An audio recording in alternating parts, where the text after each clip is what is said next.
Okay. Thank you for everybody's patience. Okay, it is 6:03. I call the DeKalb Township Board of Trustees meeting to order. I'm sorry, 6:03 on May 20th, 2025. Clerk, roll call, please. Yes, thank you. Supervisor Hess, Here. trustee Bradlow, Here. trustee McLaughlin, Here. trustee Thurman, Here. trustee Akers. Present. And I know others in attendance is Highway Commissioner Smith and Assessor Dyer. If we could stand for the pledge, please. I pledge allegiance to the flag of the United States of America and to the republic for which it stands, one nation, under God, indivisible, with liberty and justice for all.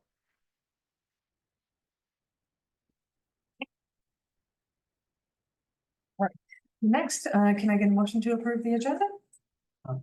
So moved. Second. Okay. Any discussion on it? Any changes? All right, so all those in favor signify by saying aye, please. Aye. Noes, abstentions? Presentations, we have none. So, public comment, I believe. You have a card? Yep, we have one right here.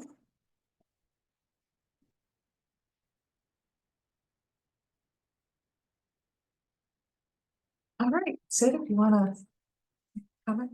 Good evening, I'm Sid Kincaid. I'm happy to report that I finally secured an offer for employment after months of seeking. So I wanted to speak on the contract for Passion Pursuit, Inc. for job coaching services to citizens of DeKalb. Based on my own experience and in speaking with other citizens, it is very difficult right now to find a job. I don't know what the deal is between what the unemployment rate and labor statistics say and my experiences.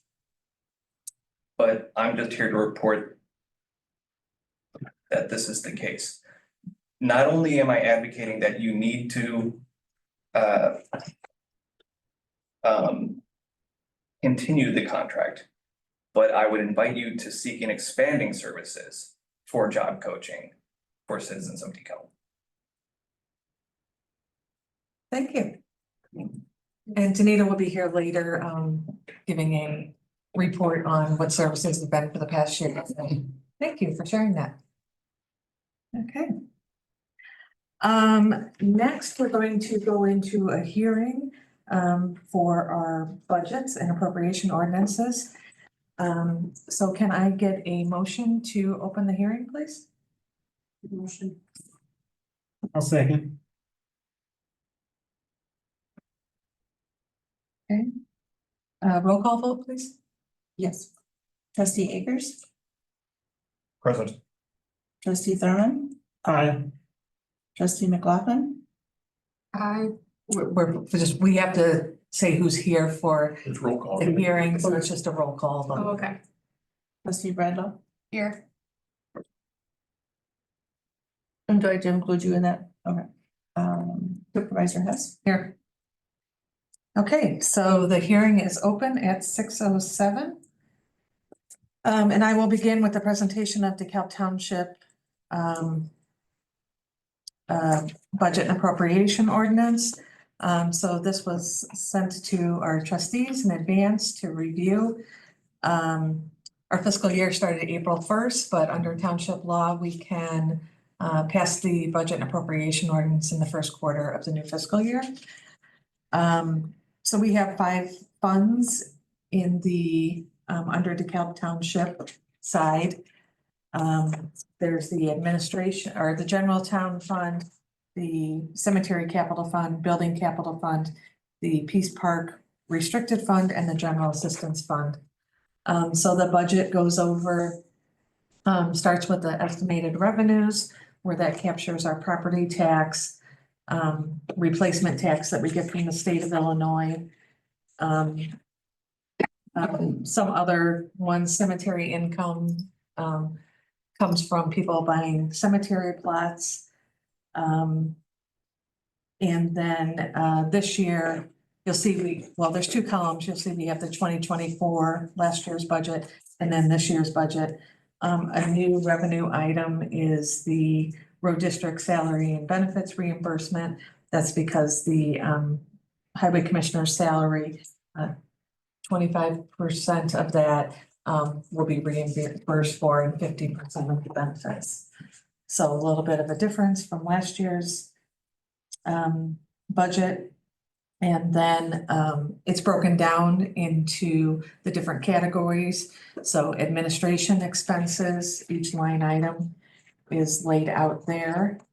Then the assessor's budget, the cemetery fund are all contained in that, and then our contingencies. And then we get into our capital funds. With you, I shared a resolution that was passed a few years ago to establish these capital funds so we could accumulate money for specific purposes. And this year in the cemetery capital fund, last year we repaved the roads at Oakwood. And we ran out of time to put a final fog coat Slurry coat. down to be able to preserve the new pavement that was put down. So we are expecting that to happen this year. In addition to that, we'll be purchasing a columbarium for the cemetery expansion. And then there'll be some construction costs associated with what we're responsible for that cemetery expansion. The building capital, that's funds we've been reserving for purchasing or constructing a building. And so those funds will continue to accumulate until the time comes. And then we have the Peace Park Project Fund, which is restricted. That's money from the donor to construct this new park adjacent to the cemetery. And then we have our general assistance funds, which is restricted to use only for general assistance purposes. So in that, you'll see that the majority of the revenue for that comes from property taxes. But because we administer general assistance for 17 other townships, they reimburse us for the work we do. So that's what the IGA income is, intergovernmental agreements income. So we send them quarterly invoices with what they owe us. And then the SSI State of Illinois interim assistance, that is reimbursement we get from the state of Illinois for people individuals who are receiving assistance from us. And because they're waiting to be approved for SSI, which is supplemental security income, once they do get approved, the state reimburses us for money that we have paid out to assist those individuals. And then we have, like the general town, we have an administration expenses that are pretty typical. And then we have the home relief, which is the financial assistance we provide, whether it be for rent, utilities, emergency situations. And then the contractual services are a lot of things related to medical. We haven't had to be concerned with that since the Affordable Care Act went into effect. But if anything should happen and that no longer exists for individuals who are receiving assistance from us, we are responsible for some of their medical care. So we're monitoring that closely, and if that ends up going away this fiscal year, which I can't imagine would happen that fast, we'll be back to amend the budget because probably don't have enough in there for that purpose. Rich, I don't know if you want to add anything to. No, about your budget? I mean, if anyone has any questions about my budget, it's basically the exact same, other than instead of my salary and benefits being part of the town, Mary had asked that I put them in my own budget, so it's coming out of my budget instead. Other than that, basically everything is almost the exact same, short of travel, training and education. And that's because myself and my chief deputy both need continuing education classes this year and next, along with my field rep continuing his, to get his designation. Other than that, everything is basically the exact.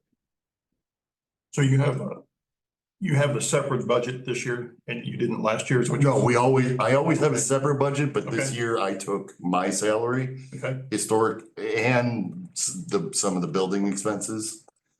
Historically, the town and road district covered all the building expenses. I had no part of it. This year, we're splitting the expenses for utilities and things like that Okay. between my department and Mary's department. And that's the reason for the increase in mine overall, is because taking on my own salary, which historically has always been handled in the town fund portion, and along with the building expenses was also in the town fund portion. So in doing that, the assessor's budget now more accurately represents the assessor's expenses. yeah, gotcha. Thank you. Any questions about anything with the town budget? There were just some expenses that jump out at me, like under cemetery fund, other professional services jumped from 7,500 to 50,000. So, up until, I don't know, 2 years ago, we were using record books from the 1980s, as well as this very vintage map that showed where burials had happened. We invested in software called SIMS, which is Cemetery Inventory Management Software. It's cloud-based.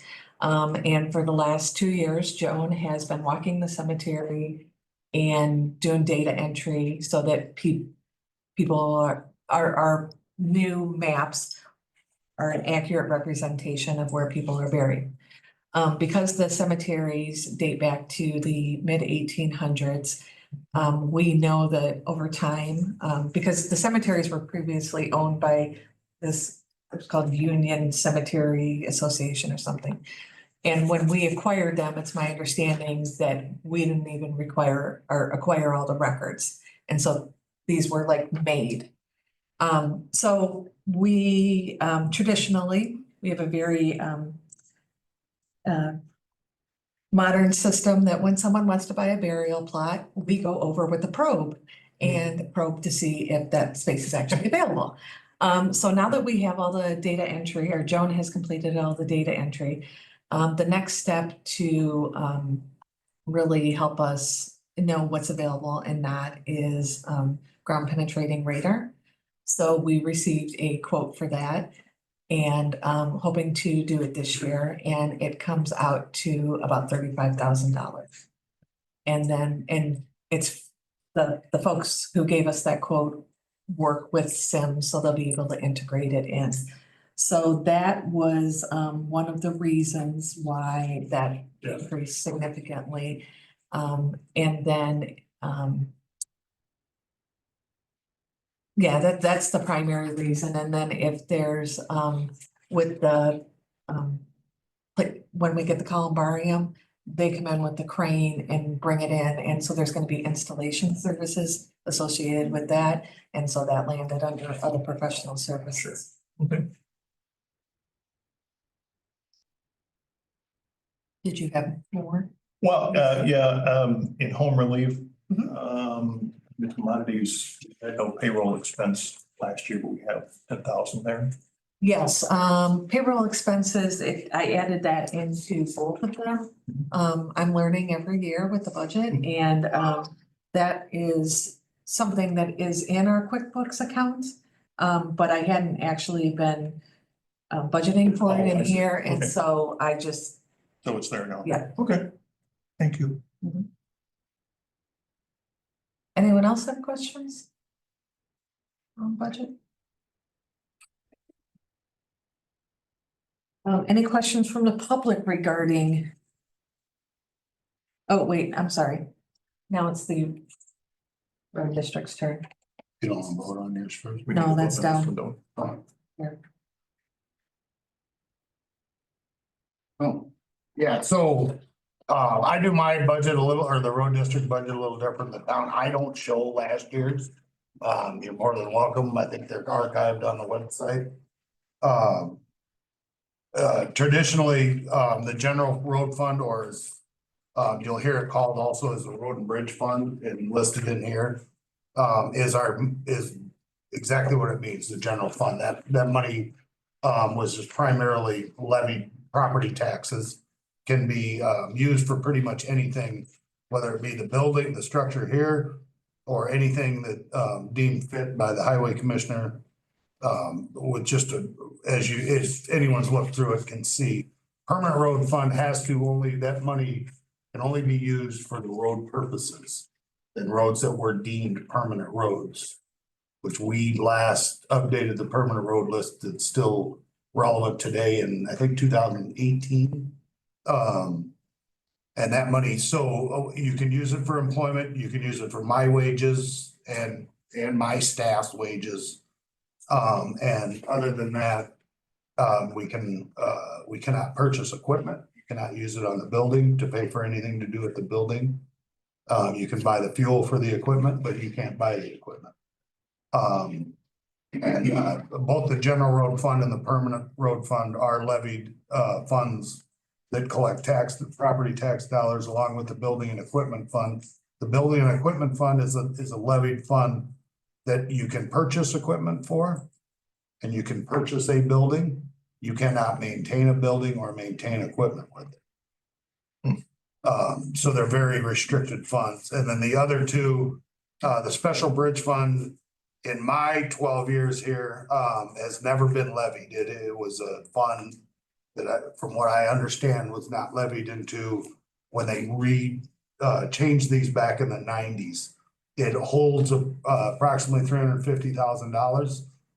That money can only be used for anything that water runs through, bridge, culvert pipe, like under a driveway or field entrance, or under the roadway. I tend to leave that money alone, you know, in case you have a real emergency. A bridge is $1 million. Right. So if something would collapse, at least I can get the ball rolling, you know, kind of, that's an emergency fund for that purpose. And because it's not a levied fund, you can't be sued to keep carrying that money on. Unlike a levied fund to where you have to spend a certain portion of that money annually. You can't carry over too much money from year to year. Which can be as you'll learn, moving forward, that can be a trying thing. So as we go through and we start with the general road fund, or you'll hear me call it the road and bridge fund constantly. 50% of any money that's levied into that fund from property taxes goes to the villages, any village within the boundaries or municipality within the boundaries of DeKalb Township. So DeKalb Township has two, DeKalb being the main one, and the city of Sycamore comes in at the north end, to our northern border. So, because that takes up 50% of the land mass and that 6 square miles, we share 50% of that money with those two towns. We don't even have that money come into here. It actually is divided at the county level and shared that way. So as you go through, the income is, you know, whether it be, we get recapture money to the state of Illinois, that comes from some corporate tax that it's really hard to explain. And we have to share that as well with the cities.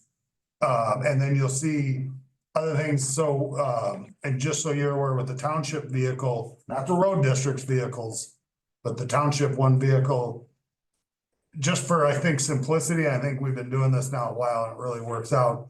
They reimburse us for the fuel that they fill the car here and then reimburse the road district for the amount of gallons based on what we pay for that gallons in our bulk tank here. So cemetery, township cemetery reimbursement. We also and you'll see these IGAs come back through. So the township cemeteries are maintained, grass, and minor maintenance, by the road district. So they reimburse us just for labor costs. And then, the township owns a mower, and then the road district owns a mower and the trailer and the truck. That IGA is actually, due to be, redone here, real quick. So, other things like you'll see TOI travel reimbursement. I'm a TOI director. I sit on the Township of Illinois Board in Springfield, so they reimburse me for all my hotels and my travel expenses back and forth to Springfield. So it costs nothing for me to be involved in that by the taxpayers here in DeKalb Township. So other things like administration is exactly what it is. Salaries for, we have it down as road crew. That is the people that work in the cemeteries for the most part, because we cannot take their pay out of the permanent road account because they don't work on the roadways. And then our office staff, Karen and Jody both, that work for the road district, their wages have to come out of the road and bridge fund. Other than that, you'll see something you might be confusing is the IPW man. It's a public works network that we're involved with here in the township.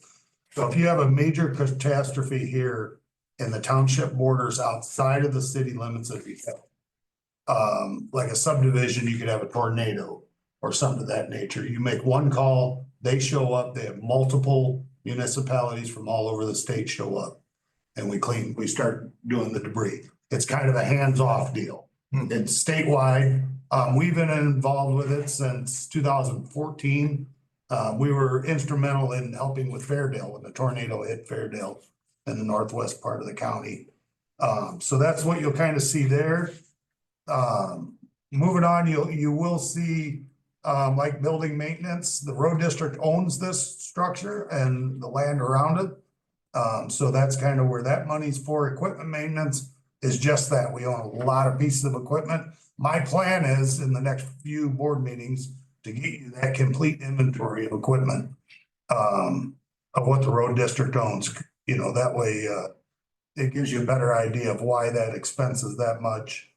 And, it's not just your car. It's, my numbers go a little higher than that. So, for the most part, and you'll see that. You'll also see something new, and I have not talked a lot about it, is we have started a capital fund here for not only future road projects, but we are in the midst and actually tomorrow open bids for a estimated $1.5 million structure to be put up on this property.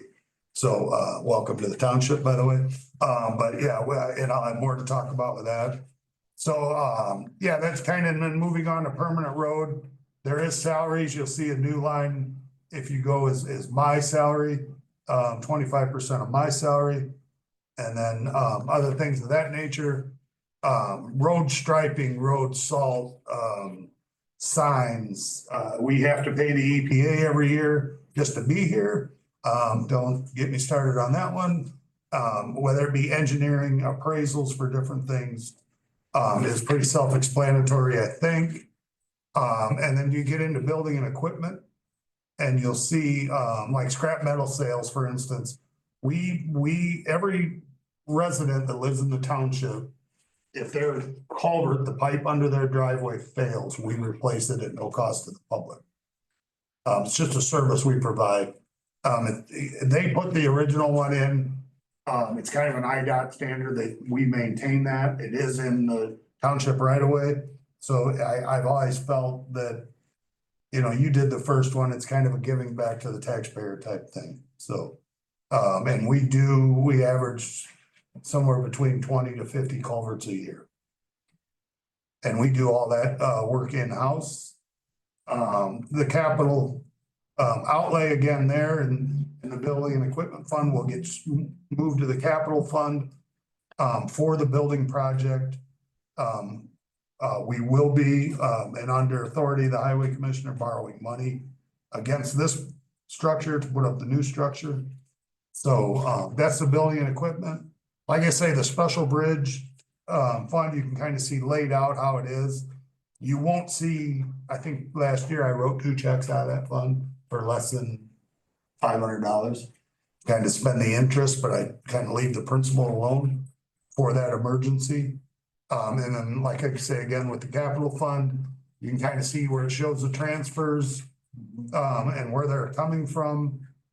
And then you'll see how that money with any will be dwindled down to nothing.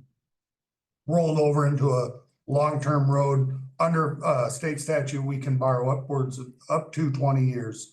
My goal is not to go that far. My goal is also not to be here that long, but that's basically it in a nutshell. And I would be more than happy to answer any questions. And or if I rattled on too fast or too long, you probably should get used to that, so. But Craig, the road district capital fund, that's where the $132 and some odd cents came out of, that was transferred from another.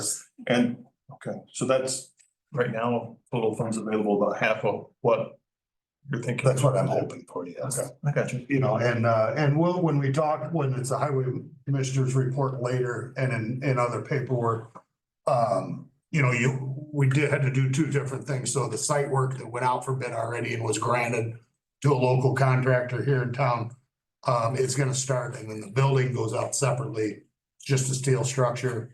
We'll go out tomorrow, actually morning. You're more than welcome if you're not doing anything, stop down, just a bunch of hot air. And then, so that in any luck will, bring that number actually down. So, yeah, that's it for me. Do you anticipate any of the expenses fluctuating with changing the cost? We had a what they call a pre-design meeting a week ago. And everyone seems to think because it's a pretty basic shell that any of the tariffs or anything like you're talking about, that will not affect this building. Okay. And we're looking to a start date of July 1 and a completion date. As I told them, that stuff will get pushed out of my way for snow removal, so it needs to be done by with 1. So, Okay, that's good news. yeah. Any other questions from the board? Okay. Any questions from the public? Okay. Oh, Okay. All right. So, can I get a motion to approve ordinance 2025-001T for the DeKalb Township Budget and Appropriation Ordinance for the fiscal year beginning April 1st, 2025 and ending March 31st, 2026? I'll move. I'll second. Discussion? Roll call, please. Trustee Bradwell, Yes. trustee McLaughlin, Yes. trustee Thurman, Aye. trustee Akers, Aye. and trustee, or supervisor Hess. Yes. All right, can I get a motion to approve ordinance 2025-002R for the DeKalb Township Road District Budget Appropriation Ordinance for the fiscal year beginning April 1st, 2025 and ending March 31st, 2026? I'll motion. I'll second. I'll second. Happens a lot, just so. Yeah. Easy arm wrapper. Oh, any discussion? Roll call, please. Trustee McLaughlin, Yes. trustee Thurman, Aye. trustee Akers, Aye. trustee Bradwell, Yes. supervisor Hess. Yes. Both ordinances are approved. With that, I'll take a motion to close the hearing and adjourn to a regular board meeting. A motion to close the hearing and adjourn the regular board meeting.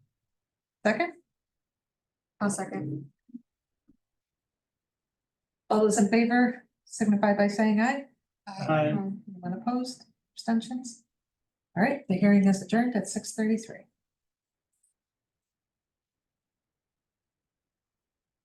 Okay, moving on to reports. The supervisor's report, in front of you is a gold page that has, kind of a, this is something that I will, either provide, in a document or just verbally at our board meetings, to give a update on what's happened on the township side of things since the previous board meeting, just so you're aware of what's going on around here. One of the significant events that I want to report on is that in the last couple of weeks, I was contacted by our township attorney, Brad Stewart, to let me know that he was leaving the firm and the profession to pursue something new. And he made a recommendation for another attorney in his firm by the name of Matt Walters to represent us. I talked with Matt on the phone. He assisted me with a couple matters, and then he came here last week to meet with Clerk Bertano and Trustee McLaughlin to do some education. And just based on the conversations we had, I'm very comfortable with him. In 2018, we did pass a resolution to use Zukowski, Rogers, Flood and McCardle Law Firm to represent the township. So there's nothing we need to do from a standpoint of passing another resolution because we're staying with the same firm. Yeah, Matt represents other townships. And Brad has updated him on, our history and what he's assisted with, so I think we're in good hands. And then in front of you, this page here, these are additional educational opportunities if anyone wants to take advantage of them. TOI has recorded previous webinars that they've done. And so, if there's a particular subject you want to get more education on, you can go to that link down at the bottom and see what's available. I think there's 33 things. And just let me know or Tiffany, and we can go ahead and get you registered for that and send the link to you. And then the majority of the other things are events that we either attended or hosted in the last month. And so it was an unusually busy month for us. And I'm not gonna read all those for you, but a couple of them I didn't know what the final participation numbers were. That's why that's not included. So any questions about any of that? Okay. Clerk's report? I have nothing at this time, thank you. All right, Highway Commissioner? I Right. Okay. Yep. Here, Thank you. sorry. So I handed this out, and this basically explains like the building and the site work, as you can see, engineers' estimates, you'll hear me say that a lot, whether it be with road projects and stuff like that. Architect's estimate for the new building is what would, and we'll know a lot more, and I will update you guys at the next meeting on what that number is tomorrow. And this just kind of shows our annual what our road projects are. So we're doing an extensive on Nelson Road, which is west of DeKalb. Approximately 3/4 of a mile, I would say. We're starting up the north end that butts into Mayfield Township to the north, just north of Rich Road. And so we're doing paved shoulders and reconstructing and widening that road and also rebuilding the right of ways. The paving portion of that it was let this year to Kern Contracting, which is nice for us that we have a local contractor that does our work. They support us by paying property tax, so I'm happy to see that they get the work and stuff like that. And then kind of moving along in the in-house work is that right away reconstruction that we do in-house here. And I will say that's not a common thing amongst the townships here. I probably do more road work, and constructing of things than any of the 19 townships, highway commissioners. That's just that's what I did my whole life, so, and then you can kind of see coming up is the building IGA, between the township and the, road district for the building. It's just a cleaner, the lawyers like it, you know, kind of thing, and I think we do too. It just gives definition of what we do here. Along with the cemetery, between the township and the road district. Other things that that I'm pushing to do, that's been a long time on my plate is, we have a lot of, utility companies with the fiber optics and things evolving, are entering into the township and the right of way. And we kind of always just done a pre-permit to make sure that, but, we know where they're located in our right of way. It's getting to be more cost to the taxpayers that I'm willing to, tolerate, I guess is the best word for me. So we're gonna have to start charging these people. And, you know, it'd be minimum charge, but, you'll probably see that either at the June or July meeting. And then at the bottom of the list, all the employees, including myself at this, top. So, Karen is here in the office, is my executive assistant. And then Jody Peterson, she works from home as a bookkeeper. She was a longtime employee here at the township. And now she does my payroll and bookkeeping and stuff of that nature from home. Both Jeff Harness and Jamie Puff are full-time here, year-round employees. And then I have a young gentleman going to Kish College and trying to become a fireman, I think here in DeKalb, Nate Smith, which is, and I think Mary will even contest to this, does a great job in the cemeteries and is just a really good young man. And then a little questionable guy with Chad McNett, as a new seasonal employee that was supposed to start today, but with the weather, he got laid off. So, you know, and then we usually have two younger people that mow the cemeteries, because the school season, Nate's actually able to, you know, with being in college, he can fill in the days. In fact, last year, he did we do about 2 miles worth of sidewalk cleaning every winter in the snow. And Nate does most of that, including Evergreen Cemetery, which is kitty corner from Founders. I want to call it Huntley. I apologize. I've been here that long that used to be a middle school, but, so, and then this Ryan Rowan, which is actually, Sycamore High School, junior at Sycamore High School, will start as soon as Sycamore High School, he gets out of school. So I think 6/9 is his start date. So that's kind of what we do in a nutshell here. And then I am the current president of the Illinois Highway Commissioners Association. I sit on the Township Officials of Illinois Board, and I am the secretary for the Northwest Highway Commissioners Association. Because I'm stupid and won't quit taking that stuff on. And that's pretty much it. As far as updates, you know, it's our busy time right now. So, and then with the building, it's gonna be a lot added. The second page is just a map of the township.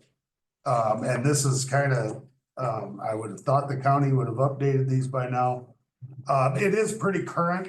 All the lighter shade of tan is kind of anywhere you see that on both sides of the white line roads is our roads. Anytime you'll see that white line, like for instance, where you see John Huber Parkway and that dark shaded area touches it, that means the city has that portion of that road. Under state statute, anytime a city annexes within 30 feet of the right of way of a township road, they have to take over that road. So, we do have an IGA on Rich Road where you will see the dark color brown touch it. But we maintain all that and we have jurisdictional rights over it. On an IGA with the city of DeKalb and the DeKalb County Highway Department. Because the county highway department had that road prior, and we took it over. So Gurler Road to the south is our boundary. Into Afton, and then to the east is Cortland Township, is Webster Road that only goes a little farther from Route 38 and then dead ends into the tollway. It jumps over the tollway and then just goes to Gurler Road. The portion south of the tollway, those lighter shades where you see Gurler and you'll see, those should be darkened in. The city of DeKalb has annexed both them parcels. And so I have no road east of Route 23, south of I-88 anymore. So that's kind of a map, and that is a reference. So take a drive and you'll kind of see where we're at anytime you want. So and if you ever have any questions, please feel free to reach out to me. So that's my report. Oh, I'm sorry. Go ahead. No, I just have, are you done? I have a Yeah, no, question. go Okay. ahead. For the fees, how will you enforce those? Like, did they call already asking for a permit? Yeah, They they do. usually always call ahead of time, and then there's gonna be a penalty fee in there, so. Because we're on our road so much of the time, whether it be mowing right away and stuff, so usually like if I see them. I carry a copy of their permit in my truck. Part of our permitting process says they also have to carry a copy. So like if one of my guys would come upon them, usually they won't bother them too much. And I'll request that from them. If they don't have one, then that's where we will, you know, and the only way to penalize, it's not like I can call the sheriff's department or something. It's just more of, we'll find out who they are, we'll send them a letter and make them pay the, you know, some kind of extra fee. If I can just catch the original fee and make them get the permit, Mhm. I'm usually, you know, I'm happy with that, but a lot of them companies are like, well, for instance, you see the trucks all over DeKalb, and I think they have CCC on the door. That's actually for Frontier Communication. They're transferring everything over to fiber. Mhm. So they've been really good with us issuing permits. I think we've issued 35 permits in the last 10 days for them. Because every road gets a permit. So that's where it's just, it's almost, Karen's taken up a day or two a week to do that, Yeah. you know, so, and I don't think it's right for the taxpayers to cover those charges, you know. How are you gonna catch the overweight ones though? That's up to the sheriff's department. Okay. So, you know, and we will permit them, and I know the sheriff's office has just gotten 2 guys out of training for overweight stuff. We went through a lull. We had a deputy retired, and she was very good at her job. And after she retired, they didn't have anyone. But I think also now the city of DeKalb just sent someone away for their police department, and they kind of can interchange, you know, and it's really just a fee on the permitting for the overweight permits. It's just a matter of, do I think they can go down that road? That'll be a very minimal charge. The weight limits is that's what hurts the road. Yeah. You know, so, and for a long time, we just have not done it here, and it's getting even that where everything's just more permitting and stuff to that nature, which I feel that we need to Especially with the solar farms, right? yeah, and we are actually just dealt with a solar farm, permitting them. The state of Illinois took the authority away from the counties and the townships, other than the roadways. You know, and they're pushing all this solar stuff, so we're getting one at Twombly and John Hewer Parkway. But I make them bond the road. So what we do is they pay for our engineer, which we've contracted out. They go out and examine the road and take pictures of it. And then after the fact, they will go back and take pictures again. If they deem there to be a problem, then we go after that bond. And that bond is 1.5 million for that portion. So usually it's about $500,000 $1 million a mile, and that's about a mile and a half. Those things are heavy. I didn't know that. No, but those roads are posted at 73,280. Okay. Most of those loads will be at 80,000. And it's also the equipment, if you're gonna unload track machines and different things and they like to park on the edge and break the edge of the road off. And as you can tell, that's a pet peeve of mine, so, yeah. So, and then that's why I really wanna get going on these weight limits. They'll have to permit to drive on those roads too, so.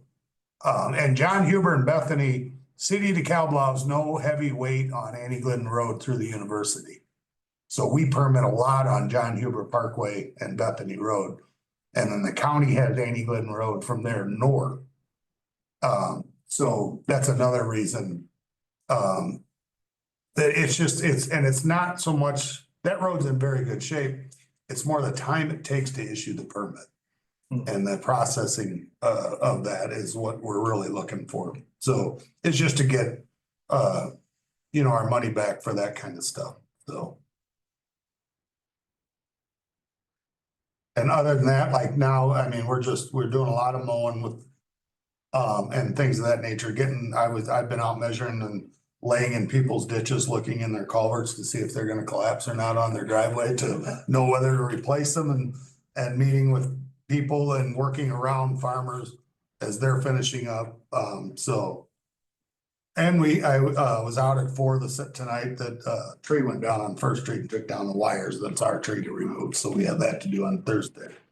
So, yeah, it's never ending, so. I think that's it for me. Oh, one other thing. So, and I've never done this, so I have all these employees, probably not the younger guys. But my plan is, and I'm hoping that both, the assessor and the supervisor do it as well. What I'd like to do is bring my employees in for everyone to meet. You know, Jamie's out right now.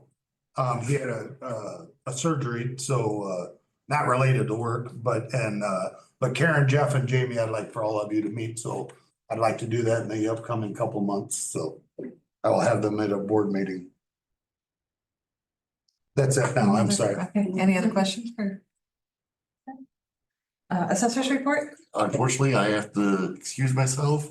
Right now, we're just working on our assessor workbooks. They're due June 15th by state statute, but at the same time, the county's supposed to get them to me by January 1st. I didn't get them till April. So we're trying to get them back to them on time. And just plugging away with my field rep out in the field doing his work, and my chief deputy handles most of the residential. I do the commercial industrial. And then my other office person handles a lot of the data entry for our computer software and making sure everything's in for our website. But that's about it, unfortunately. Unless anybody has any quick questions, I have to excuse myself for the. Trustees reports. Trustee Thurman, No report. trustee McLaughlin, No report. trustee Akers, No report. trustee Brett. Just at COI met last Tuesday and we have some grants that we're discussing later tonight. That's it. A grant. Oh, only one? Yeah, Adventure Works wasn't. Yeah. All right. Okay, moving on to bill paying, item H. Can I get a motion to approve the April audit report in the amount of $144,628.53 and the May bills to pay in the amount of $141,633.82? So moved. Oh, second. Any discussion? So that the totals I gave are a combination of all township and all road district. Those are the totals for what the expenditures were for that month. And so what we do at these meetings is these are warrants for these expenditures, and they require each trustee's signature. So what you'll find is at future board meetings is these will be at someone's spot just for the trustees to sign and then pass along at the board meetings. And then I will sign it and the clerk will attest. So in your board packet is a list of all the expenditures from the previous month and the current month. And then what we're going to start doing, you got an email late in the day in the future, those will come on Fridays when they come to the board packet, is now that I have an administrative assistant, what she's doing is scanning in all of the bills. And so if you ever have a question about what a particular expenditure is for, you're gonna be able to look at the spreadsheet that she sends you and the scans and see what that expenditure is for. So that's, and then, Greg. Yeah, and I can see if I don't have the manpower, I don't believe, we'll see what we can do. I'm not promising anything right now. But yeah, I bring the whole this is every bill since the last board meeting. So I can, for me to think about too, by the way, but, and answer questions to any of the Yeah. road districts, bills and the check stubs stapled right to it, so. Right. Or, now that you're gonna be getting Dale and Nancy, the board packets are gonna go out on Fridays now. So you can always reach out to Craig or I, Yeah. prior to the board meeting if you have any questions about any of the bills. It's just another layer of transparency that the auditors like to see, especially since I write the checks and sign the checks. It's good for you. And then also you receive the bank statements with your board packet, so you can also look at that. So, any questions about any of the expenditures? No? Okay, roll call, please.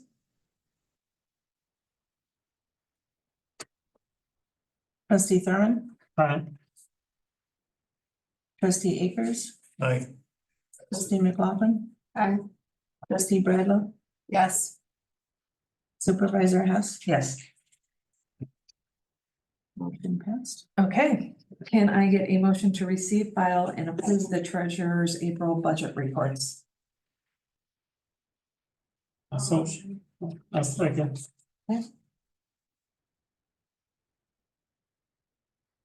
Discussion?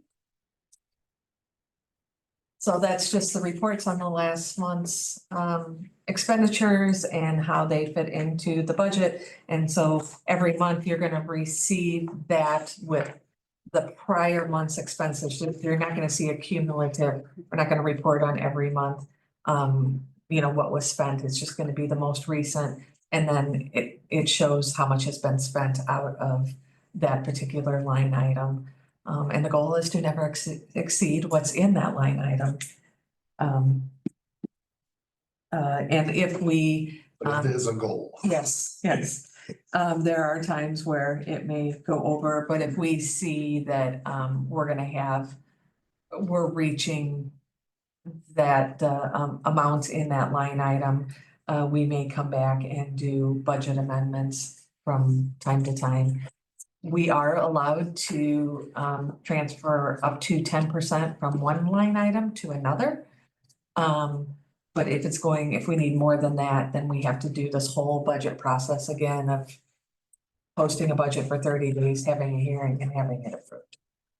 So, and that does happen. And late in the year, you might see us get down where we might be a few dollars in the red on a certain line item. In the February, January parts where we're done with that line item and we went over by just a few dollars. You might just see that carried right into the end of the fiscal year. And please don't be afraid to call and ask. Because sometimes, we can all get complacent. Yeah. All right, if there are no questions, roll call, please. Trustee Bradlow, Yes. trustee Thurman, Aye. trustee Akers, Aye. trustee McLaughlin, Aye. supervisor Hess, Yes. All right, we have no unfinished business, so moving into new business. I'm gonna ask that we table the discussion and authorization to approve the contract with Passion Pursuit. Because she's supposed to be here tonight to do a presentation and I'm not sure if something came up. Disappointing, considering Yes. public comment. Very good at what she does. Yeah, I apologize for that. I don't know. We confirmed the date, so I would like to table that because I think it's important that you hear from her and get a summary of what's happened in the past year. So we will move on to item B. May I get a motion to approve resolution 2025-004T, authorizing use of donated funds for the purchase and development of property for Oakwood Cemetery. So move. A second. Okay, I will provide some discussion on that.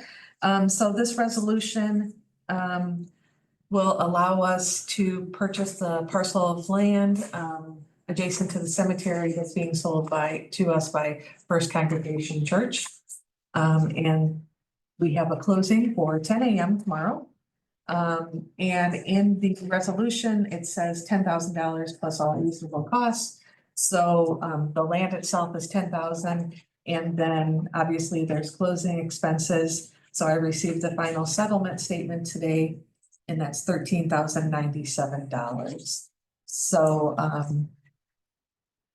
that will be, drawn from the, Peace Park, restricted fund. And I provided a little bit of background there. I provided the contract and the background, for the purchase. And then the second part of that is, earlier this year, I did meet with a landscape architect from Fair Graham, to explain what we wanted to do with that particular parcel of land. And the donor also contributed to that conversation.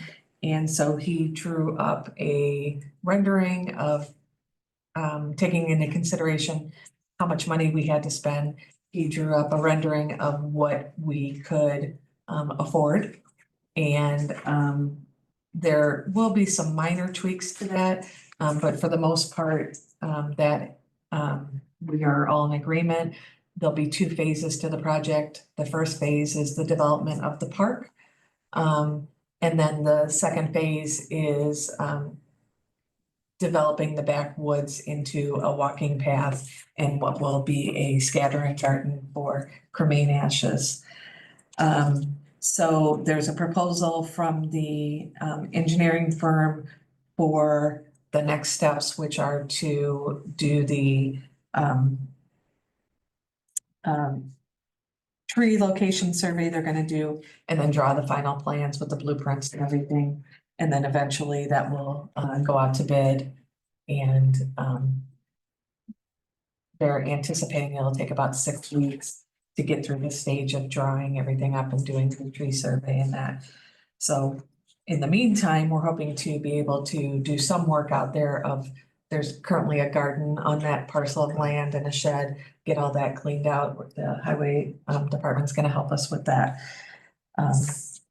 So that's basically what that resolution, what you're approving is those, expenditures. Any questions about those? Yeah, so I was out there today. I've never been to Oakwood Cemetery. Not Beautiful, isn't it? It's beautiful. And so it's the portion that's kind of north and to the east, because we already currently have the woods Right. right there. Okay. Well, immediately behind that parcel, those woods are owned by the church. Oh. okay. So So there's like just north of the parking lot, and then there's the garden. Mhm. And that part is gonna be ours, and then. Yes. Then right after. Yeah, Okay. yeah. And we're actually acquiring a little bit of the parking lot to put some parking spaces there. So, it's close access to that park. Could you repeat the total that you got? I didn't catch all of it. $13,097. 097, Yes, even? yes. Okay, But I am going to dispute one charge on here, so it may be $50 less. okay. Thank you. They were gonna charge us a wire charge, but I'm paying with the check, so I'm not gonna pay a wire charge. Any other questions? Okay, roll call, please. Okay, trustee Akers, trustee Thurman, Aye. trustee McLaughlin, Aye. trustee Brando, Yes. and supervisor Hess. Yes. Okay.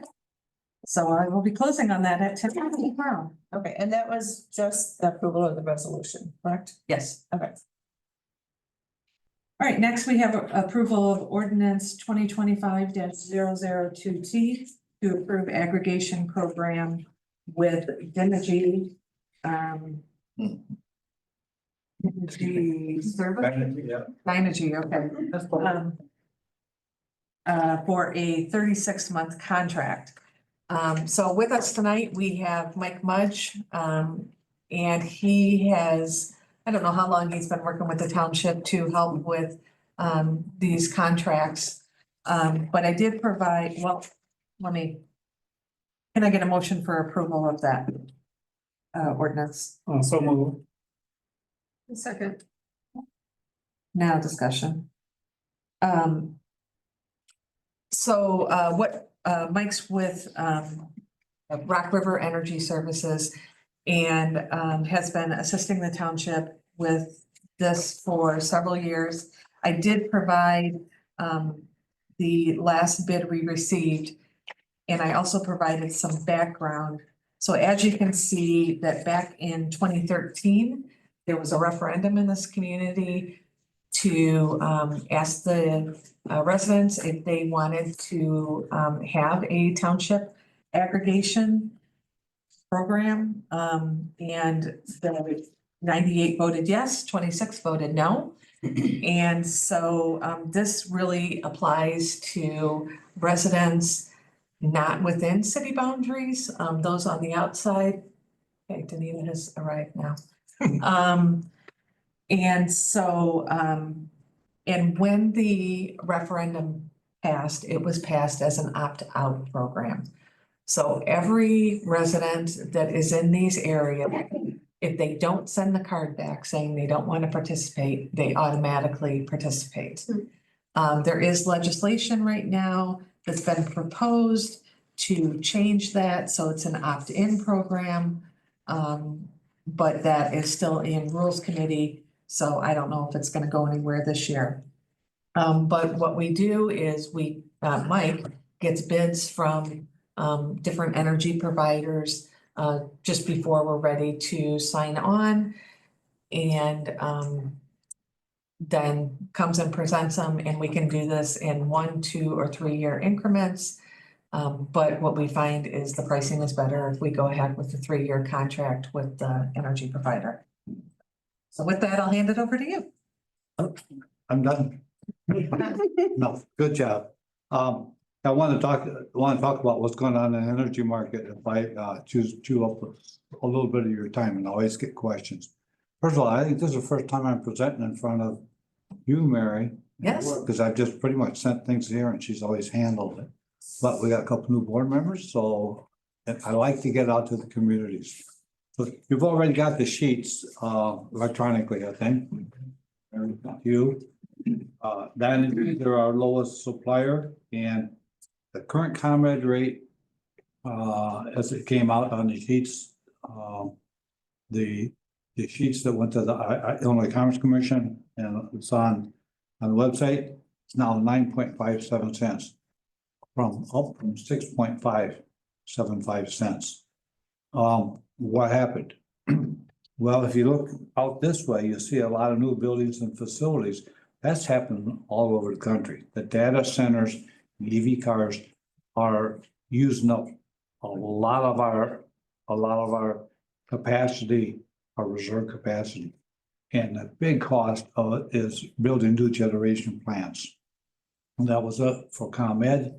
Back when ComEd owned utility generating plants. And capacity is part that every ratepayer pays into the grid, and PJM handles our grid. I'm going to hand out these sheets here. If you pass them around, that just talks about the auction that happened last July. They usually do it 3 years out, but the federal government realized that plants weren't being built. There was no incentive. But what happens every year is PJM would have a reverse auction. All the people that have generations would bid into it, and they would bid this thing down to a cost. most expensive part of our, say, our 9 cent rate is the cost of producing the power itself. And that's what we're really locking in. Transmission, the cost for the operate the high lines and that, the capacity, the money goes to generators, and line losses are all regulated. Bills are supplier costs that pass on to our price. ComEd also pays these prices. So the comparison rate, the 9.57, is got all that stuff included in it also. So that sheet just shows, talks to you about what happened on capacity price. And on the bid sheet that Mary gave you, down at the bottom, the bar chart, this shows you what happened with the auction price as compared to what it was. So we came from just, that's what bumped 3 cents. Now in Southern Illinois, that Ameren territory, their residents are going from like 8 to 12 cents. We just finished a bid up yesterday for 6 communities that we put together, including the city of LaSalle and some smaller communities. So they're paying even more than we are. The nuclear plants that we have are still a benefit, but people across the country now can sign contracts for that power. The data centers, 3 Mile Island was a nuclear plant that ComEd owned, or Pico Energy owned it, and Exxon owned it. That was retired 2 years ago. They're bringing it back. Microsoft is got like a 10-year contract with them for the power. And they're put some of the money up to back. But a lot of our coal facilities that have been retired are now gone. As soon as they quit producing money in that, they kind of demolish them because of the taxes that they were paying for them. So it's not like bringing them back. It's not like going back out and starting them up again. So anyway, that's kind of the historical background and where we're at today. Mary, I said I was going to bring you a contract to sign. I've got it here while I'm talking, but I just wanted to bring up, see if there's any questions, and then I wanted to bring something else up real quick. I've got, it's not on the agenda, but the township building here, I got bids for that too, Mary. So I just wanted to mention that so that on your next meeting, we could talk about whether you want to. We had this building on a contract and we haven't for a couple of years, but now there's going to be quite a bit difference between the ComEd rate and what our bids are. So that's a separate item. I just wanted to mention that so that you give Mary authorization to sign the contract for that. Should that technically go to you? Yeah, the road district owns the building, so that should probably be Okay. under. We just have it under DeKalb Township, so do we deal directly with you? Highway Commissioner, yes. Oh, okay. Mary. Well, yeah, I'll take a look at it. I mean, we can. Yeah. And I'll tell the board, but ComEd rate, commercial rate's 9.7 cents. And so we've got some rates, it will save $1,000 a year. If we look at the 1-year direct energy or the, we didn't get Dynegy back on this, but, MC squared has got a little bit lower rate, so $1 is $1. And so I can leave my card with you, Craig, and you can give me a call when you. Please do. But I want to infringe on the other thing. One other thing I want to mention real quick. I recognize the name Protano.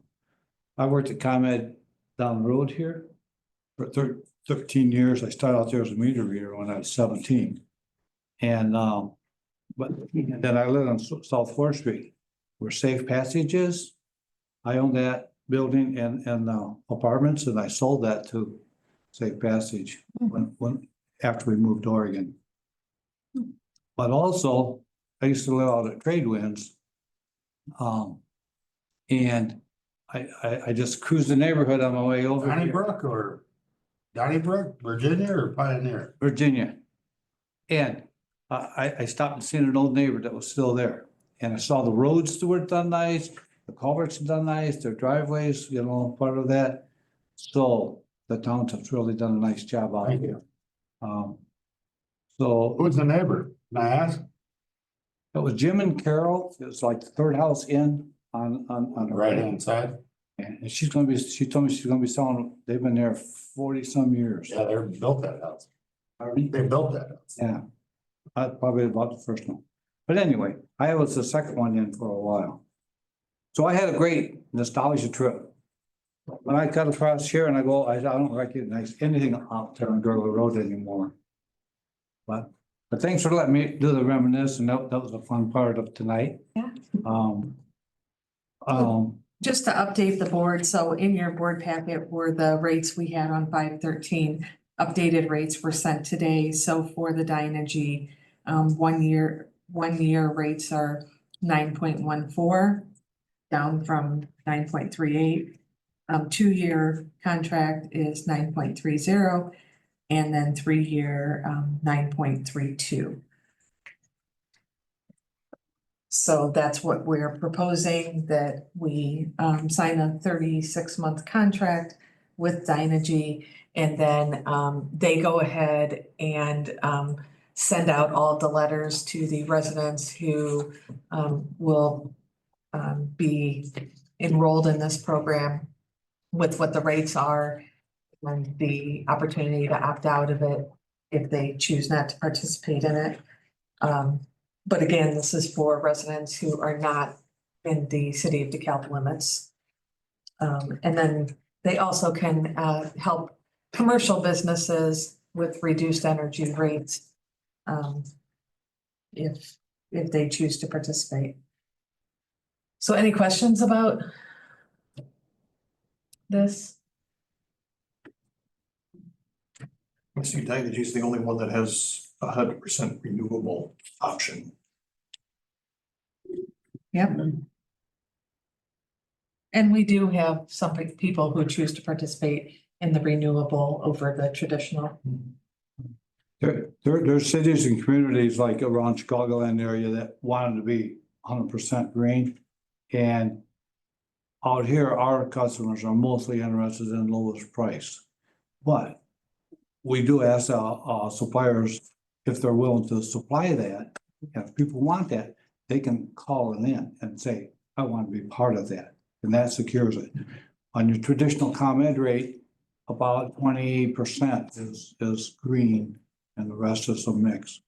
Well, 48% of our power in the grid is now furnished by natural gas is used as the fuel to create steam, create power. Nuclear is still about 19%. Solar and wind, as much as we've seen around here in this growing, it's about 1%. And that's simply not keeping up with the needs. Yeah. So that's where we're at. If there are any other questions or comments? All right, roll call, please.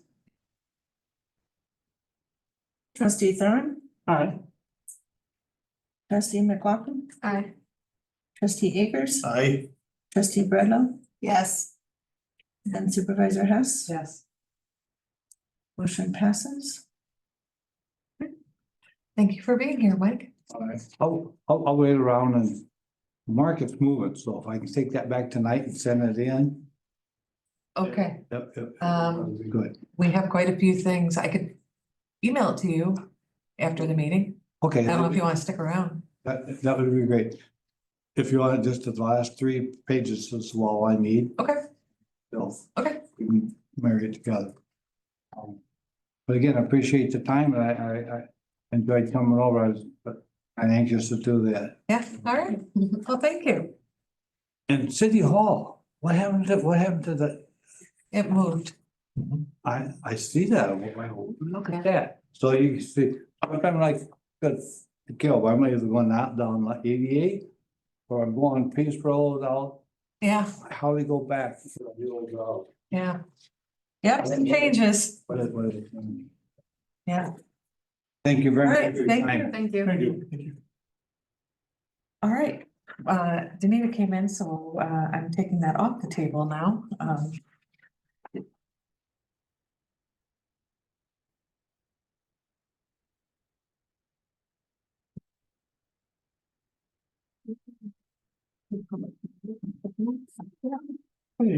Oh, I didn't, I was nervous. I thought I wasn't able to talk. Yeah, I thought about That was asking. nice. I know, so like, I was, yeah, that was nice that he.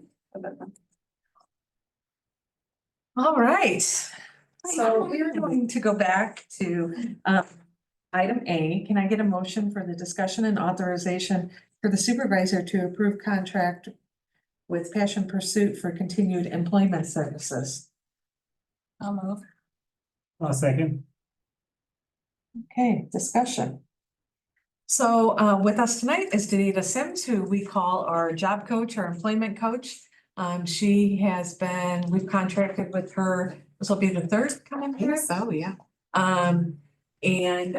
Just a little bit of background of how this started is in 2021, when I came in, it was the end of COVID. And after the federal government stopped sending out money to people, people started coming to us and asking for financial assistance. And so, you know, just out of curiosity, we would ask for a little bit of background. It's also part of what we have to do. Finding out that a lot of people were unemployed. And people were telling us they couldn't find a job. Yet, as you remember, everyone was hiring at that time because they did so many layoffs during COVID. And so we saw a disconnect between job seekers and employers.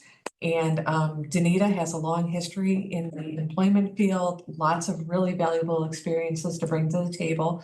So that led to having some conversations, and we said, well, why don't we make it a requirement that people who are coming to us for assistance, if they're unemployed or underemployed, because we had people making minimum wage commuting to Chicago for jobs, and it just eats up your paycheck. So, you know, the goal is to help people become self-sufficient, and employment is the way to do that. And so we started doing it, and Danita, Sid Kincaid was here during public comment to speak very highly. Oh, wow. Your assistance with him, he has secured employment. I'm so happy for him. Yeah. Wonderful. So sorry you missed that, but you can watch it in the video. Okay, Yeah. will do. Yeah.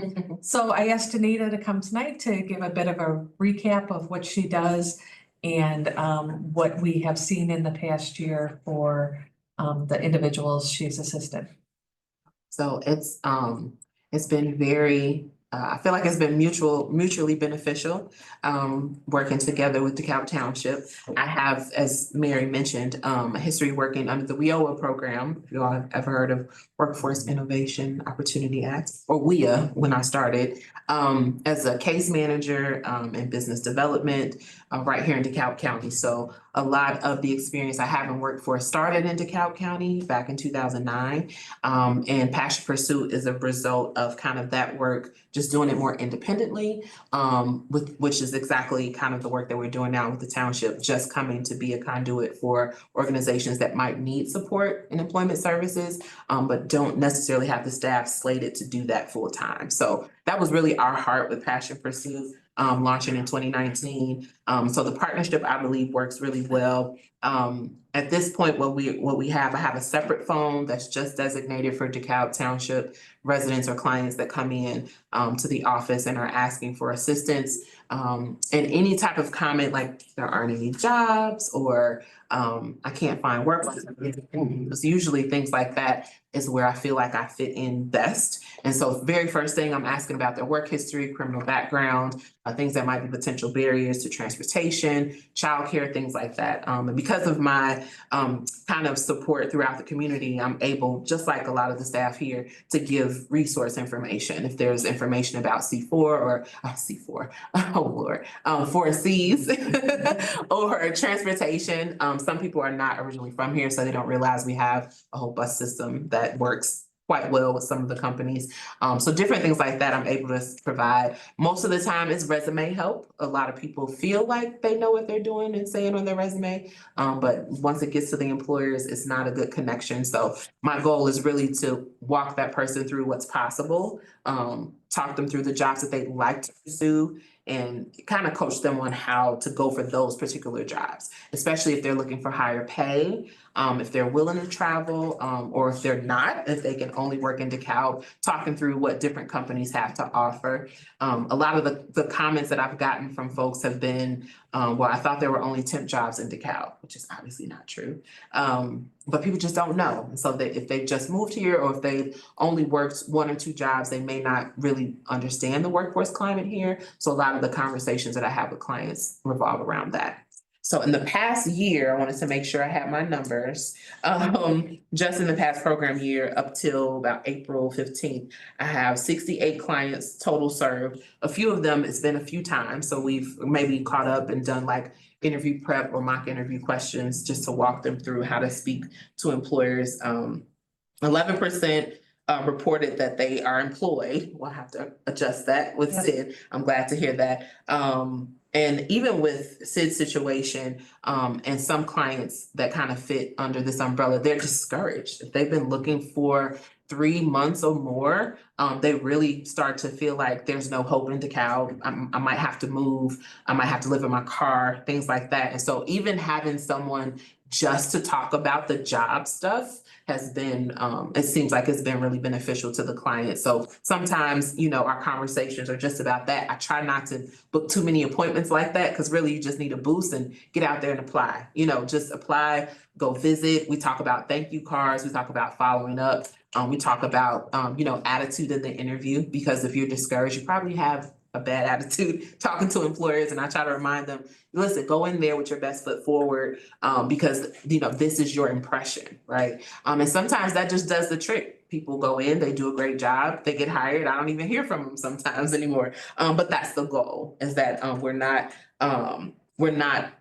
overlooking some of those things where people are encouraged. We brush off the resume, maybe even a cover letter. Some people are, well, most clients, I would say, don't want to write the cover letter. And I'm like, if the employer asks for the cover letter, we can do a cover letter. That's not a big deal.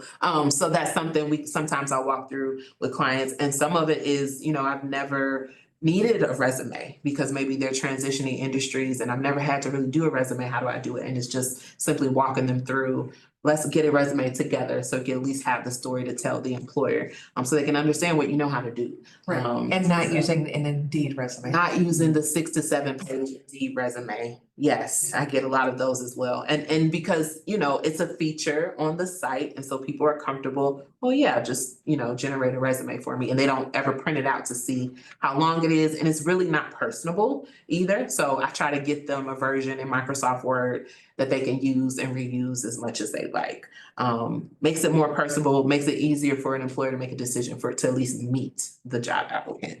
And then since we've done the process that we do now, which is have the clients to take my card and give me a call to schedule something, or even in my voicemail, because I do other things in the community. So unfortunately, I'm not available as much as I'd like to be. But if they're able to leave a voicemail or get to my voicemail, it includes the email address that we set up. And I said, listen, you can email your resume right away. That's probably how you get a faster response. And because we kind of switched the way that we have the clients to kind of reach out when they're ready to have the employment conversation, our no call, no show rate is less than 8%. So it's been pretty good. It was much higher a couple months ago. But by them initiating it, it's gotten a lot better. And as a result, one of the clients I met through kind of our services in the area is actually helping to lead the local workforce development office. He got hired there not too long ago. He actually wasn't looking for a full-time job, but I encouraged him to look at something that was available locally. And then we have 3 that I've met through kind of our partnership that enrolled in the Breakthrough Community Business Academy, which is another contract that I have. But they all have startup businesses that they operate out of their home. And so we've helped them. They're actually graduating in a couple of weeks. But we helped them with things like bookkeeping, how to separate their finances, how to brand and messaging. So 3 of them actually enrolled in that academy as a result of our connection through the township. And then in addition to helping clients individually, on our Facebook page, you'll see that every Wednesday, we have a list of employers currently hiring. Danita curates that list. And then when we're starting to see trends, a lot of times on social media where whatever it may be, Danita may do a small video addressing that to try to help people understand, you know, maybe why they're not hearing back from jobs or anything that's kind of current and relevant. She will disseminate that to try to help an overall population and not maybe just our population. And tips like interviewing techniques or addressing some of the AI stuff that's out there or just things that I might see in the kind of workforce world. And I try to address it in a couple minutes so people can capture it and pay attention and get a few tips. Yeah. So our work with Danita has evolved, you know, based on, you know, in the beginning when she came on, we thought, oh, well, you know, every month we'll offer employment related workshops in here. Nobody showed. So, you know, no sense continuing to do that. And so we try new things and see if it sticks to the wall. And, you know, if it helps our residents who are seeking employment, we do it. But the system we have worked out now where people can meet with her in person, by phone or by Zoom seems to be working because it accommodates what their needs are. Especially travel. I usually hear travel, childcare, things like that. So it makes it more convenient where it's like, I know you got your bonnet on, but let's talk about your resume. So it makes them feel more comfortable, builds rapport, let them know that we're not just trying to provide services or financial support, but we want to see you succeed even further down the line. So even though you might be coming in for this kind of point in time in your career, we'd love to connect you with employment if we can. So with that, are there any questions for Danita about her? On average, about how long do you work with somebody? Usually, since we're kind of encouraging them to reach out when they need support, I might meet with a client maybe 3 times tops. Usually the first meeting, we go over so many details about what they feel may be a barrier to employment or even training in their career, that I give them a lot of resources in the very beginning just to make the best of that first kind of connection. And then after, I think that rapport is kind of established, like they have some real things that real homework they can do, kind of call to action type of thing. So they may check in a couple more times if they haven't found anything yet, or if they lost employment, maybe a year down the line, they may reach out once more to say, hey, can you update my resume? I'm looking for something else. So I say a max of 3 times, minimum once. Most clients I just meet with once and just give to as many resources as I can. And then I just try to find out if they need any support, maybe 6 months down the line, if I haven't heard anything. And that first meeting then is an hour, 6 hours? It's usually about an hour. It's usually about an hour.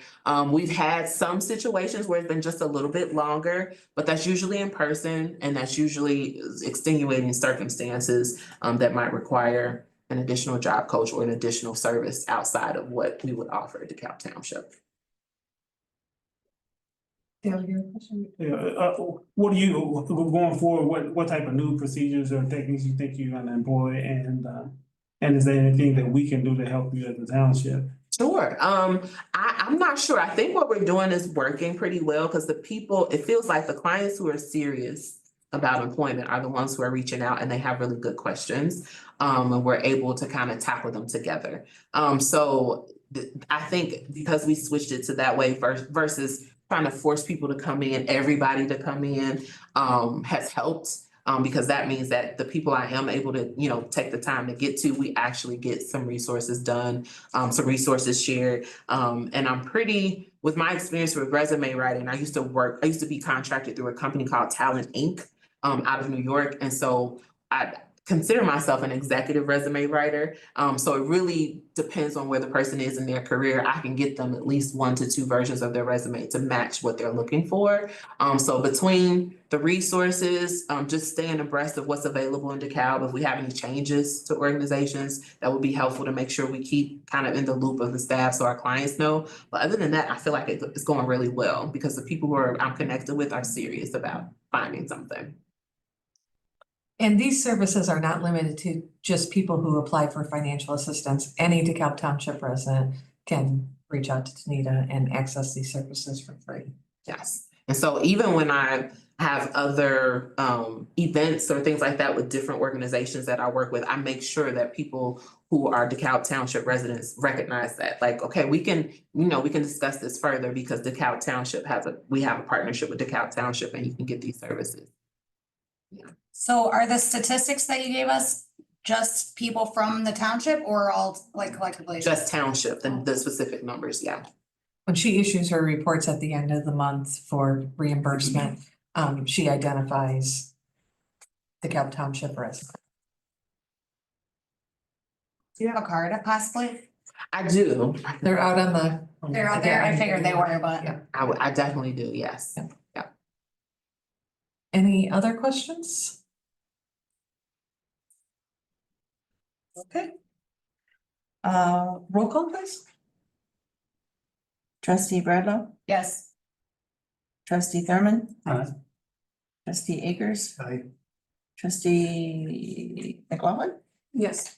Yes. All right, I will get that contract to you tomorrow then. Sounds good. Nice to meet everybody. Thank you. All right, jumping around, we're gonna go to item D now. Can I get a motion for discussion and approval of resolution 2025-005T, authorizing the purchase of a 2025 Ford Escape from Curry Motors. That should be through the state of Illinois Suburban Purchasing Cooperative in the amount not to exceed $35,000. What was the motion? I feel like I missed the discussion of this purchase. Well, it will happen after we make the motion and. Oh, okay. That's so moved. Second. So discussion. So last year, the township purchased their first vehicle. We bought a Ford Edge. And that was, initially, we said, for a year, we'll assess the situation because it was, because it belongs to the township. That means it's available for the assessor because they don't have their own vehicles, and it's available for the township. What has become evident over the last year is that one vehicle is not enough. Rich had mentioned that his, what's the term he used, field rep, has been busy lately. And so what the field rep does is goes out in the community and for, I don't know, new properties or properties that have pulled permits through the city, goes and does measurements and assessments of some type. So in the nice weather months, he's doing that on a very frequent basis and generally does it from 10 to 2. Well, as you can see from the schedule that my side of the office has, we are also out in the community a lot too. So what we're finding is that we need a second vehicle so that all employees have, we have vehicles available for the employees to get to their events and carry out their jobs. Previous to last year, the township did not own any vehicles, and it's just a liability for employees to be using their own cars for work business. And not to mention, it's more professional when especially the assessor pulls up into someone's yard and starts walking through their backyard instead of, using their own vehicle. So we don't need another Ford Edge of that size, so we can get by with the Ford Escape. And you saw the contract in there from the Curry Motors. And so I think the base price is $2,900, And then, you know, there'll be some add-ons for, 29,000. or 29,000. And then there'll just be some add-ons for like the license and title and things like that. So that's why we just bumped it up not to exceed 35,000. And will it also include the DeKalb Township branding like the other vehicle? Yes, we'll have it branded. Does it stay here then, or do you use, like, do you know what I mean? Yeah, It stays here? yeah, I mean, if I have like a early morning, then the next Sure. day, then I'll take it home. Oh. We take it, you know, when we go to Springfield, if any of you were to do any traveling, it's available for you. So, but for the most part, it stays here. Mhm. And then we have right now, what we're doing is on our Outlook email calendar is we have a calendar set up specifically for the township vehicle. And whoever goes in there and signs it out first, that's who gets it. And so that's the way we've made it work. And I know that with the cemetery project, there's gonna be a lot of traveling with that too. And so will both cars be in the same pool now that or will one permanent be I haven't thought about that detail, yeah. And I know it's been a year, and one other thing we talked about too, when we first started, is like, we had to get the procedures and policies for the use of the vehicle. Do we see any need to update that? No, that all seems to be working fine and I should have taken a look at how much we spent in gas last year, but it wasn't that much, you know, buying it through the road district certainly does work out nice. But no, I mean, our checkout system has worked well and it's just the availability of the vehicle is what we're running into. I can't see a point in time where we would ever need more than two. And I mean, we've had that vehicle a year and haven't even put on 10,000 miles, so I think these vehicles are gonna last us quite a bit of time. Have a bump in insurance at all? What's that? A bump in insurance? I don't know, we just renewed our insurance, and I don't think that there will be, this year. But I can't say that 100%. Sure. The insurance we have covers everything. It covers the building, it covers all vehicles. It's through an organization called Torma. And I don't know if just adding one more vehicle is gonna bump up our premium. I'm just curious through the bidding process. I know it's a competitive bid, but I see a Ford dealership right across the road here. Yeah, so not every dealership participates in Okay. this suburban purchasing co-op.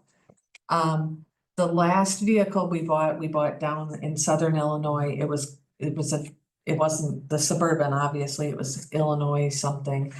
And so they were not listed as an option for a dealership.